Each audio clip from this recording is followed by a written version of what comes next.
So in this little presentation, we're quickly going to just test our learning of what we learned so far in Chapter 2 when we discussed affixes and word roots. So these questions will be offered to you on the PowerPoint. I will pause after each question to give you an opportunity to answer. And before we move to the next slide, I will give you the answers to those questions. So just listen along and do your best. Remember that learning is all about the practice, not about perfection. So if you do not answer all these questions correctly, that's perfectly okay. Just learn from what mistakes you've made, and we will go on from there. So first of all, we'll test a general knowledge that we may have gained about affixes and word roots. First question is, the meaning of words are not important. The meaning of words are not important.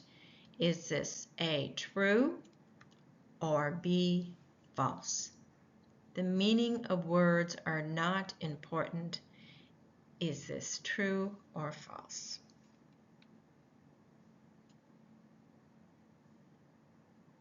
And the correct answer, of course, is that it is false. The meaning of words when we're learning a new language will always be important. Meaning and vocabulary will always be important. And though we are focusing in these presentations and in my book on sound, the meaning still remains an important part of learning English. The smallest unit of meaning in a word is a or an phoneme, A, B, grapheme, C, morpheme, or D, noneme. Which of those is the smallest unit of meaning in a word?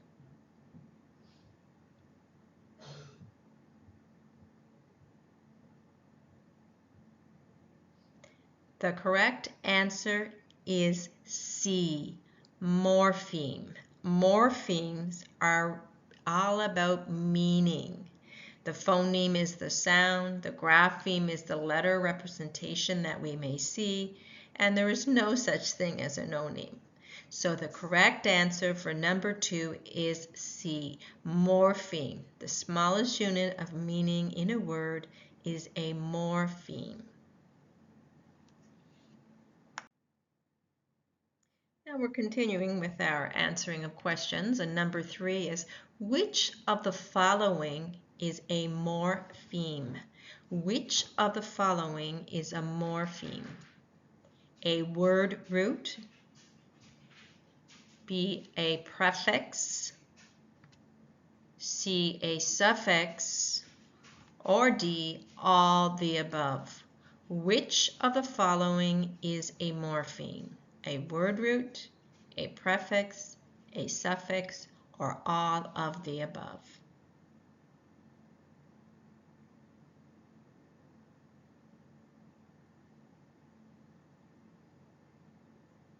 And the correct answer is D, all of the above. A word root is a morpheme. A prefix, which comes at the beginning of a word, is a morpheme. A suffix is a morpheme. They all contain meaning. The affixes, the prefixes, and the suffixes, or affixes, contain meaning. The word root contains the major meaning in the word. So all 3 are morphemes. Question 4. A word root is an unbound morpheme that can stand alone as a word. A word root is an unbound morpheme that can stand alone as a word. Is that true, A, or B, is it false? Is that statement true or false?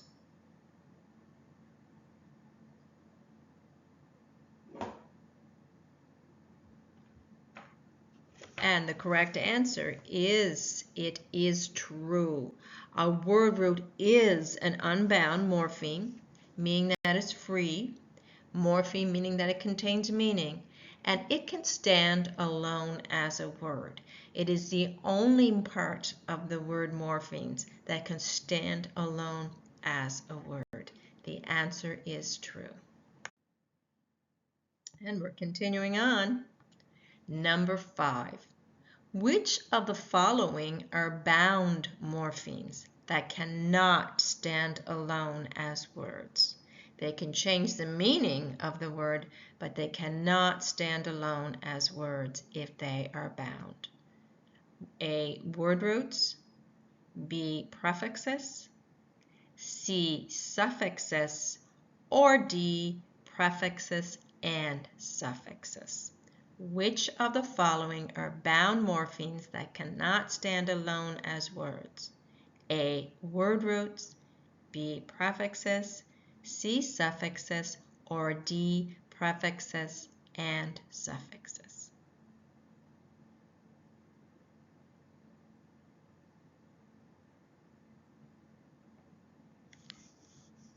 And the correct answer is D. Prefixes and suffixes are bound morphemes, meaning that they cannot stand alone as words. They both contain meaning and they can change the meaning of a word, but they cannot stand alone as words.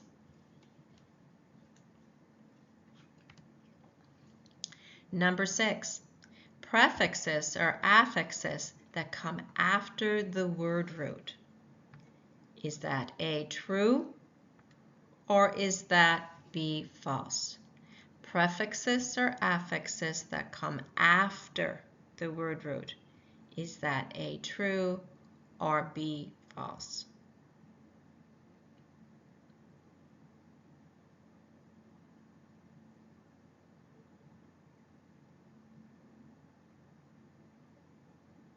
The answer is B, false.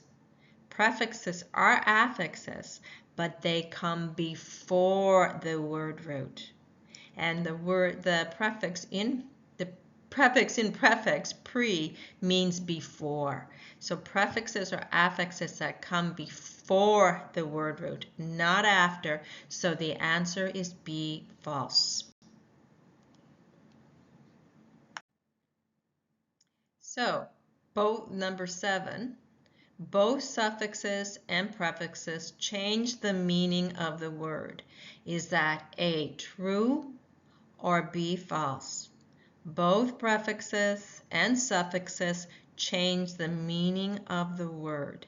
Is that true, or is it false?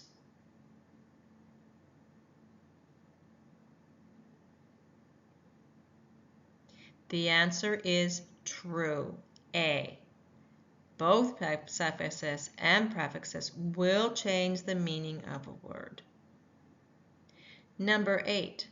Which is not a word root? Which is not a word root? A, grad, B, log, C, ben, or D, in. Which is not a word root? Grad, log, ben, or in.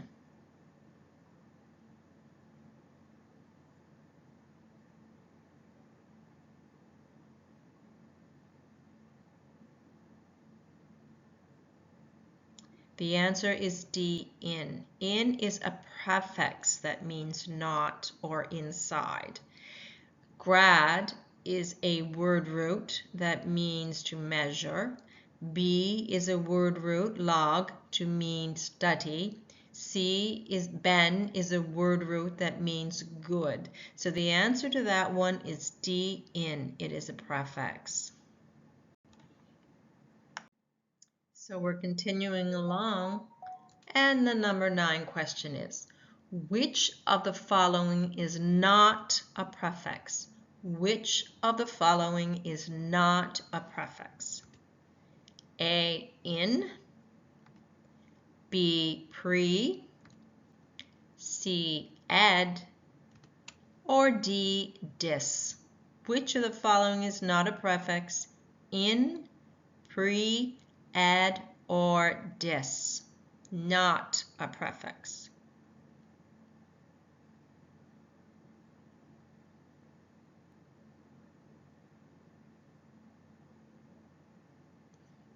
And the correct answer is C, ed. Ed is not a prefix. It is a suffix that comes after the word root, and we use it when we are making verbs past tense. So we're adding past tense to our action words. We use ed at the end of the word root. It is a suffix. In is a suffix, is a prefix that means inside or not. Pre is a prefix that means before. D is a prefix that means dis, which means opposite or not. So the only non-prefix in there is ed, which is a suffix. Es is a commonly used suffix that pluralizes a noun, meaning it makes it more than one. Es is a commonly used suffix that pluralizes a noun. Is that A, true, or B, false?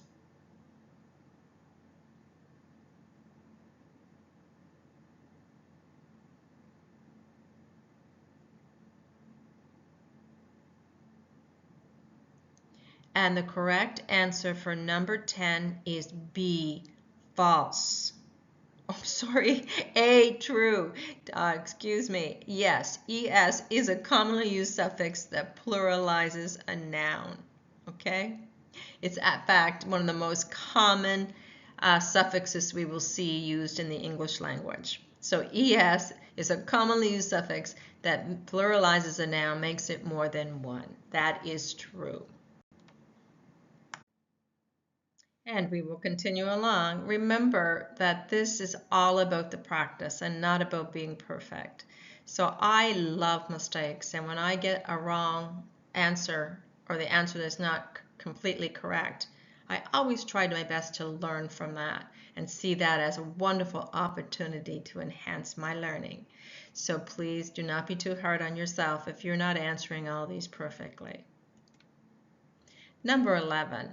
What do the following word roots mean? What do the following word roots mean? A, photo. What does photo mean?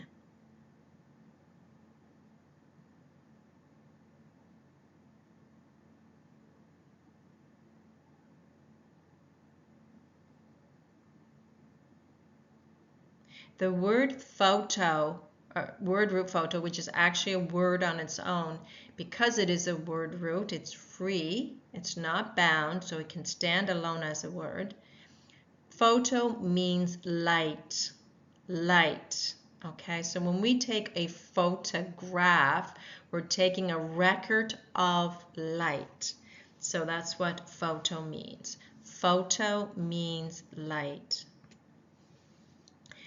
B, what does the word root port mean? P-O-R-T, port.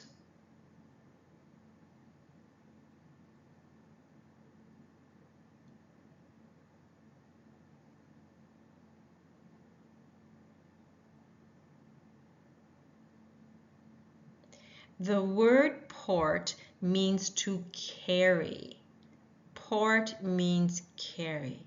So when I add another word root to that, transport, we are carrying across is what the word refers to. So port means to carry. What about the word root struct? S-T-R-U-C-T.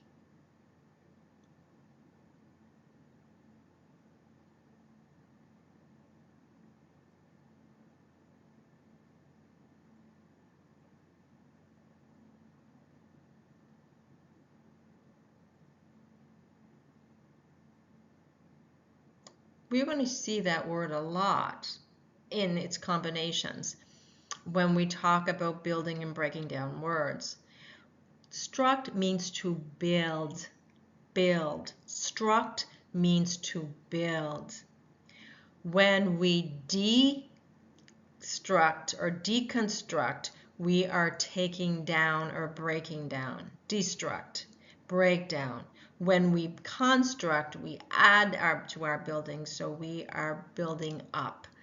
So we're talking about deconstruction and construction of words when we talk about building and breaking down words for their meaning. So struct means build. What does the word root sue mean? Z-O-O, sue. It is also a word that can stand on its own because it is a word root, meaning it's free and not bound.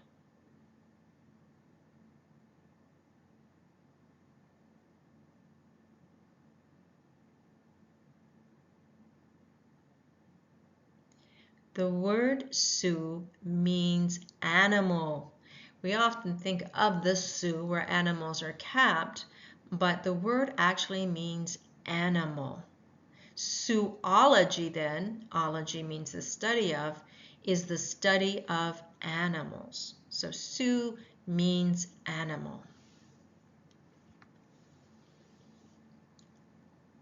Ready to go on to prefixes? What do the following prefixes mean?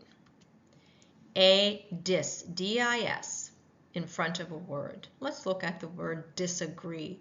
What does the dis in disagree mean?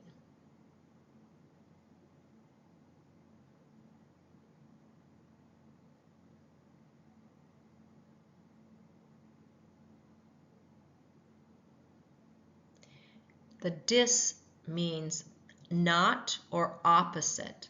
To not agree or the opposite of agreeing is disagree, not or opposite.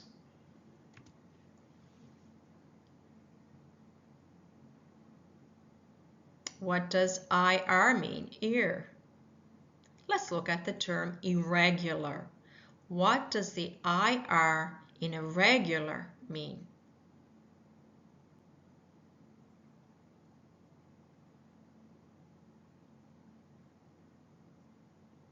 You're right. If you said it means not or opposite as well. Something is not regular or the opposite of being regular, so it is irregular.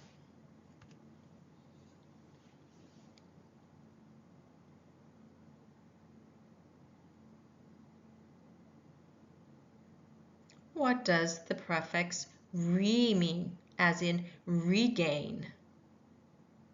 Regain, the re in regain, for example. What does that mean?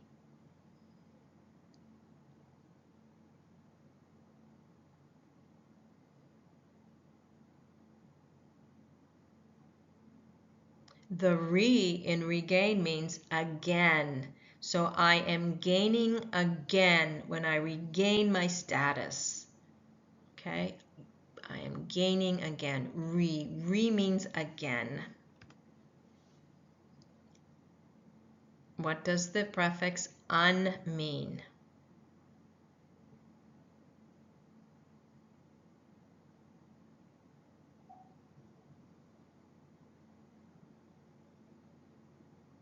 This also means not or opposite, and a lot of these prefixes mean that, so they directly change the word understanding. Unimportant. This is not important. Un, not, or opposite of. You're doing great. Remember, we're not seeking perfection here. We're just practicing. So if any of these words are not familiar to you, go back to your charts. If you have the book on the prefixes and the suffixes in Chapter 2, or go back to the previous PowerPoint presentations. Moving on with more questions. Number 13, what do the following suffixes mean? What do the following suffixes mean? Ed, E-D, A, E-D, as in supported. She supported me last year. E-D, what does it mean?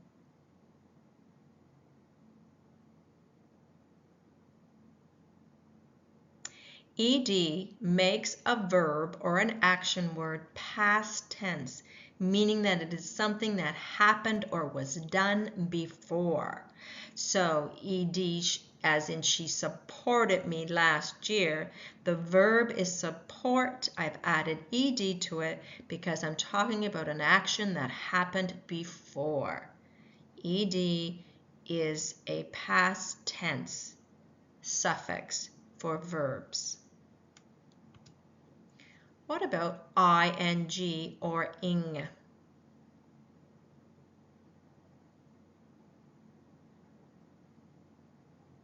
As in swimming or running or eating or sleeping.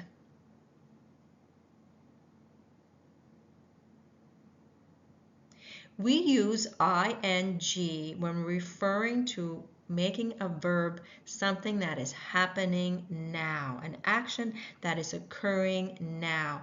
I am sleeping. I am eating. She is swimming. It means it's happening now. So we just attach it to an action word or a verb to refer to it is happening now.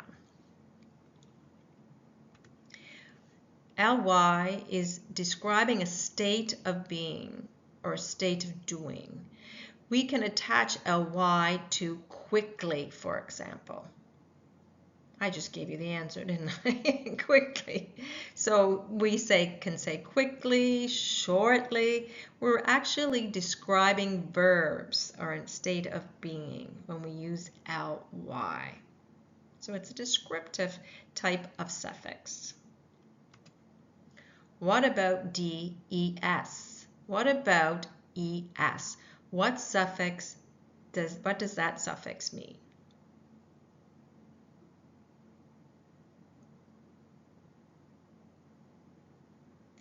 Es refers to making a noun plural, more than one. So we may have a singular form of a noun like box, and in order to make it more than one box, we will add es for boxes. So es and s are both suffixes that make something plural, more than one. And we use es if the word root, which we are attaching our suffix to, ends in an x, a z or an x, or ch or sh. We will then add es. Otherwise, we will simply add an s. The most common suffix used in the English language, believe it or not, is es. Let's move on to number 14. The prefixes ir, ear, in, im, im, il, all mean the same thing. Is that true or false? Do ir, in, im, and il all mean the same thing? True or false?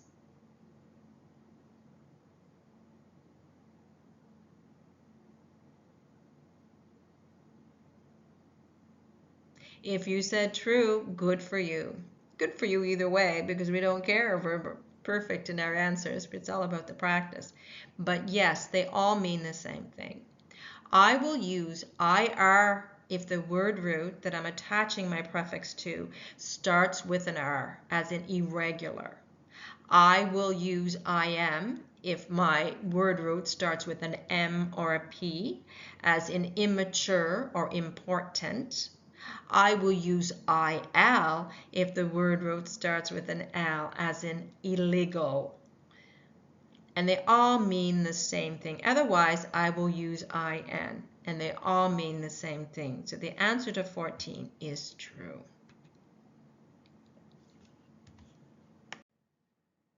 Let's move on to some spelling questions. Number 1. When a word root ends in two consonants, we just add the suffix. We do not have to make any changes. When a word root ends in two consonants, we just add the suffix. Is this true or false?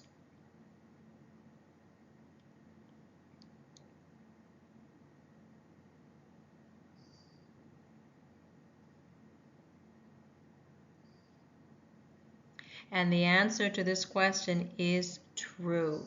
When a word root ends in two consonants like ball, B-A-L-L, we just add the suffix S to make it plural, balls. Okay? Two consonants, just add S.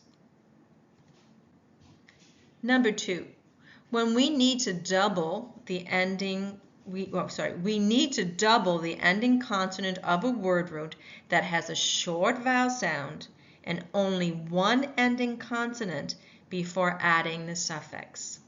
We need to double the ending consonant of a word root that has a short vowel sound and only one ending consonant before adding the suffix. Is this true or false?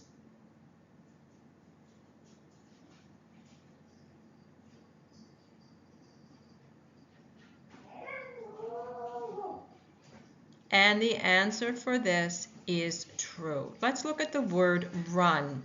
Run, and we're going to make it present tense, so we're going to add ing. Run has a short U sound, and it ends in one consonant N, R-U-N. So in order to make it running, I have to double the N, so it's going to become R-U-N-N-I-N-G. The answer to this question is true.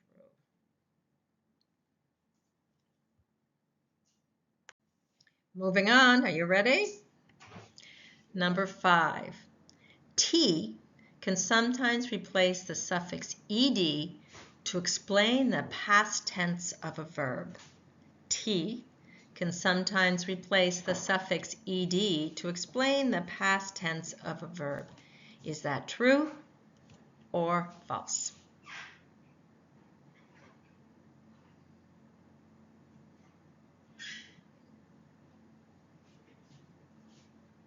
If you said A, true, you are absolutely correct. T will sometimes be used instead of ed when we're talking about making a verb in its past tense form. Number 6. Which of the following words are spelled correctly? Select all that apply. Which of the following words are spelled correctly? Select all that applies. A, felt, field, field. The present tense is feel. The past tense is field. Is F-E-E-L-T correct?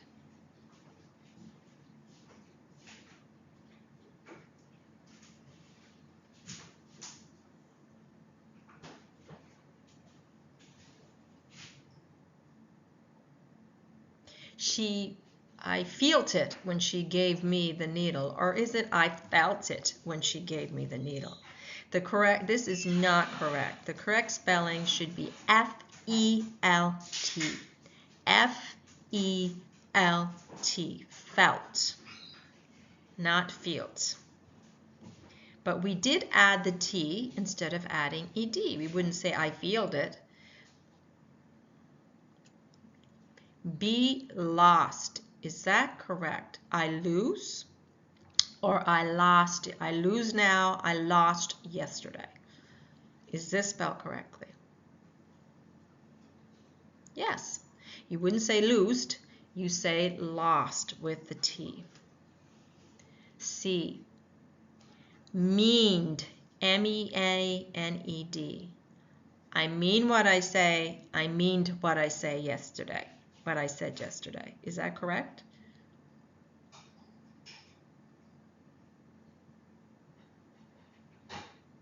No, we do not use that ed. We do not say meaned, we say meant. I mean what I say now. I meant what I said yesterday.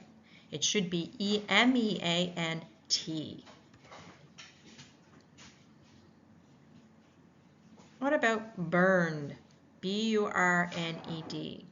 Is that correct? Referring to past tense here in our words, okay? Burned. I burned the toast today. I burned the toast yesterday. Is that spelled correctly? Yes, it is. It can be spelled this way, though it is more often spelled like this, burnt, B-U-R-N-T. Both burned and burnt are correct spellings. What about I spend it? I will spend my money now. I spent all my money yesterday. Is that correct?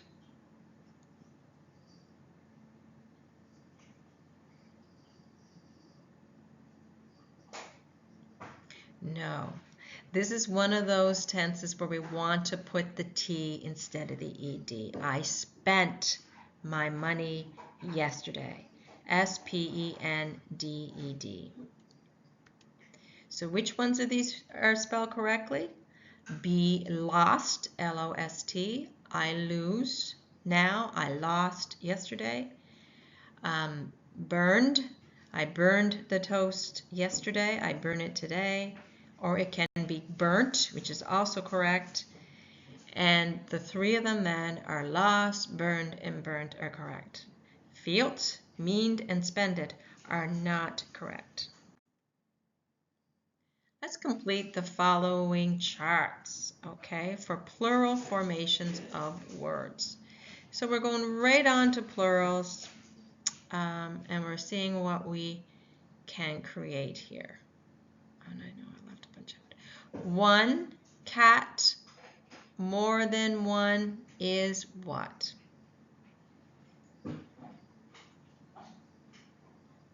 Cat is one of those words that has a short vowel sound and one consonant, so we just add the S. Cats, C-A-T-S.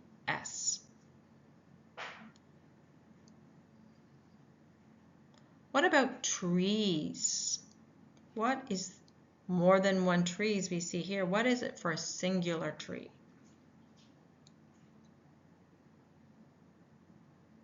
Just remove the S because T-R-E-E is the word root, okay? Two E's in that word root. So we just remove the S and we have tree.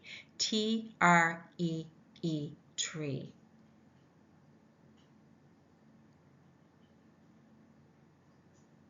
We have one baby. We are ending with a Y that sounds like an E sound. We are definitely hearing the Y. It is not silent. So how do we spell that when we're talking about more than one baby?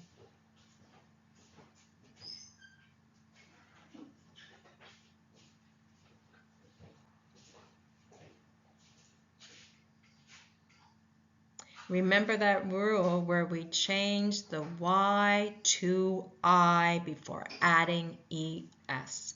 Change the Y to I before adding ES. So it becomes babies, B-A-B-I-E-S. B-A-B-I-E-S, babies. Now we see that we have deer, the plural form of deer, more than one deer, with many deer in the field, D-E-E-R. How do we spell that in singular form? One what? One deer, D-E-E-R. This is one of those words that does not change. The singular form of the spelling and the plural form of the spelling remain the same. One deer, D-E-E-R. Let's look at one knife. One knife. More than one, how do we spell that?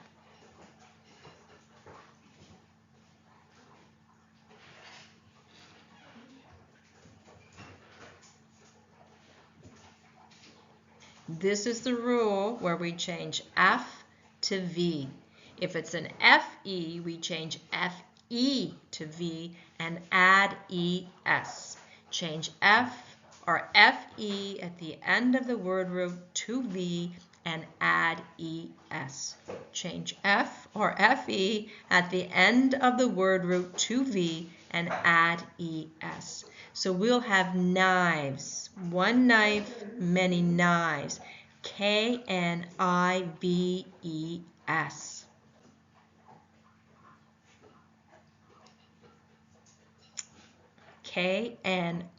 KNIVES. Now the next word we have is teeth.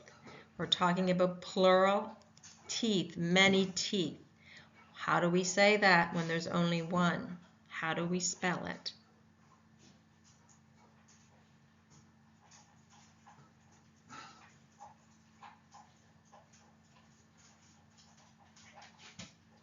Many teeth, one tooth. We change the EE to OO, so it's tooth. TOOTH. This is an irregular noun. TOOTH, one tooth, many teeth. And there is no rules to follow for these, so it's just a matter of memorization and sight recognition. There's many irregular nouns like geese, many geese, one goose, one mouse, many mice, and so on. So there is no real spelling rules to follow for those. I hope you've gotten something from that little chart.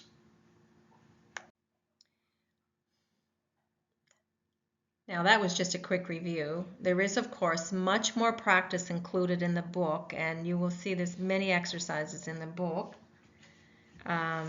in Chapter 2 to help you. But if you don't have the book, this at least will give you some idea of how to spell and practice your spelling. I want you to have the opportunity to test yourself. We learn better when we challenge ourselves a little bit. So we're not seeking perfection here. It's all about the practice. But a little bit of challenge is good for the mind and good for the learning.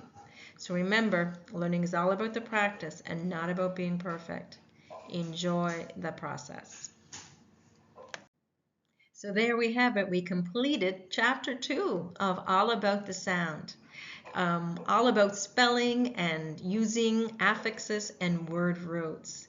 We took a U-turn in this chapter away from sound and went into the morpheme parts of words, the meaning parts of words, which meaning will always be important, and it's important to remember that.